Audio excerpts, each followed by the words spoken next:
Hey, it's me, MLB. Here is chapter 50 of Gains, and this one is titled Heading Home. Your shot missed terribly and rebounded, then came sliding back to you, and you missed the catch, sending it straight into your goal and giving Bakugo another win.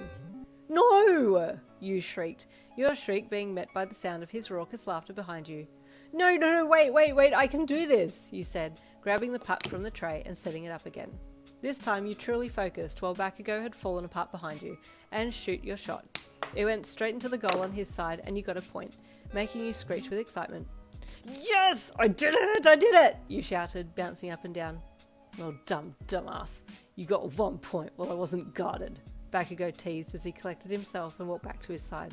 It's game on now. Bring it on, he said lowly as he set himself up for another round against you. I'm not going to go easy on you. The rest of the rounds went terribly for you. You didn't score another point at all. Bakugo was just too good at reading you, but you had a great time anyway. From there you moved to the claw machine and then had to drag Bakugo away from it because he was threatening to blow it up if it didn't give him the All Might plushie he had seen in there. You played Dance Dance Revolution and lost again, but man, Bakugo had some moves. You even played the car racer, which you thoroughly enjoyed. And before you knew it, you'd pretty much run out of money to play things. I don't want to go back just yet, you admitted to Bakugo. Let's get some ice cream then, he replied, leading the way out of the arcade and off down the road to get some. The conversation walking to the ice cream shop was mainly the two of you teasing each other about things that had happened at the arcade, and you were glad you had something to talk about now. You and Bakugo only just made it back to the dorms of Heights Alliance before curfew, with you chuckling away softly to yourself as you snuck in. He had really pulled out a more lively side of you now, and you were enjoying the freedom it brought with it. Good night, Katsuki, you said as you parted ways in the hall. Yeah, he grunted, turning to walk to his room. You smiled and shook your head, watching the back of him walk away. He was such a quandary. You slept that night with a full tummy and a full heart. It had been a really good night. The next day was school as usual, but then you would be going home for dinner. You were so excited to see your mum again and tell her all the funny things that had happened in class and during training, and before you knew it, it was 3 p.m. and the final bell had just rung, signalling your time to beeline for the door and be gone. But Kiri knew it was home day today and was hot on your tail, determined to spend a bit of time with you while you waited for your mum to come and pick you up. Hey, Yin, wait up, he called as he sprinted after you. You looked back at him and smiled. Sorry, Kiri, I'm just excited, he replied while he slowed and stopped beside you. I would be too, I don't blame you, he said with a toothy grin, putting his hand out for you to give your books to him. Oh, you said when you realised he wanted to carry your things. It's okay, Kiri, I can carry them. These are way lighter than the weights you give me at the gym anyway. He chuckled. But you're getting good with those weights. Might be time to take them up to the next weight. No, don't, you groaned. I'm still so sore the next day. It's good though, he said with another grin as you reached for your locker. He rested his head back against the metal locker beside yours and flexed his arms a bit while you crouched down to your locker level. Your eyes were drawn to the movement, and you took a sneaky look at his biceps before getting down to put your things away.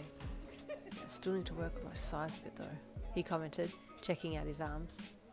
I think you look pretty good, you replied, grabbing your bag and a few other things before putting your books in and closing your locker. Really? You do?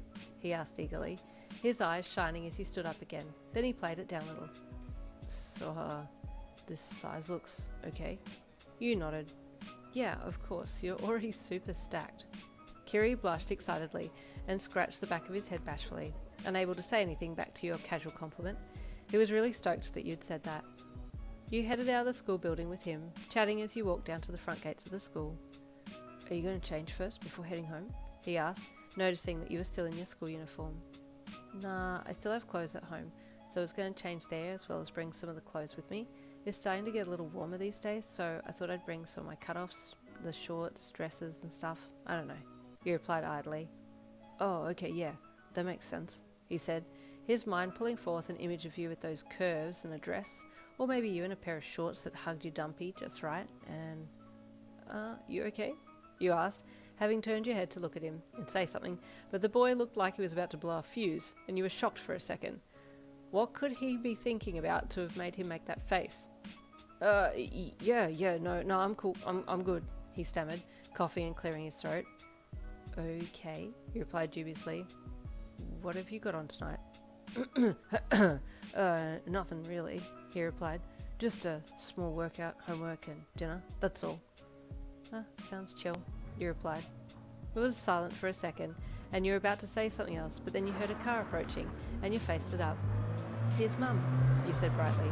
Kiri looked too, and smiled as the car pulled up. Oh, my baby! Your mum cried as she rolled up with the passenger window down so she could talk to you. Wait, don't get in just yet, I want to give my baby a hug! And with that she pulled the car in park, but left it running and then undid her seatbelt and swung her door open. It took her a little while to actually get out of the car, and you noticed her stomach was pressing into the steering wheel, preventing her from getting out quickly, and once she was out, she hobbled like a cripple around the front of the car to come and hug you, both thick arms out in front of her as she made her way over to you. Cuddly Mama Bear is here! Chapter 51 coming tomorrow, I'll see you then.